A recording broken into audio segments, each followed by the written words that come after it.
Hi guys! Please join us on a journey of learning how to deal with feedback.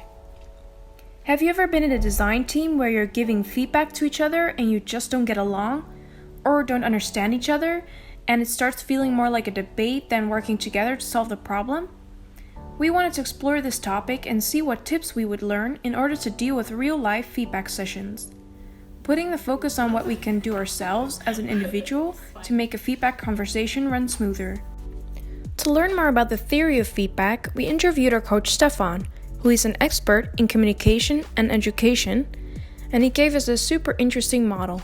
I'll explain it to you. In a conversation, you're both the giver and receiver of feedback.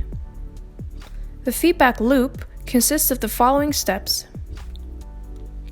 First, you listen and see what the other person is saying and try to understand them.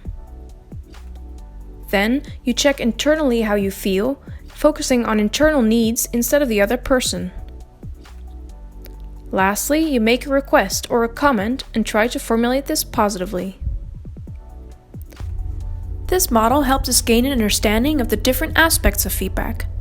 We talked in depth about this and decided to dive deeper into certain aspects to make them concrete. We decided to combine our own research to make a checklist about giving feedback. You can find this checklist template in the description of this video. The checklist has 4 aspects. To get an overview of the whole process, you need the right mindset for feedback.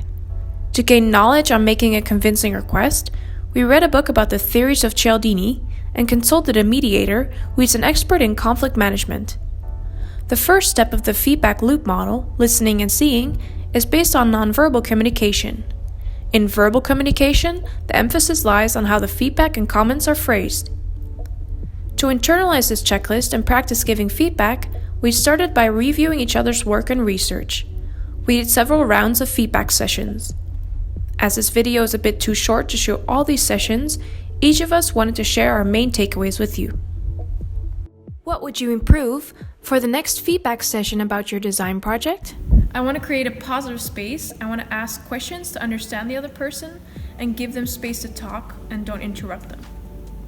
If you feel like you're not being understood, then try to find common ground through saying things differently or drawing it, or maybe asking the person specifically what they don't understand. Because once you understand each other, once you find that common ground, there's hardly any conflict. For me, I really need to be more concentrated, not looking too much at the laptop, so I can see the people's eyes. So in that case, I need to have a really good planning, like writing down the notes for the feedback. During feedback, try to stick to the core of the problem, figure out if you're actually talking about the same thing while only talking about your own perspective.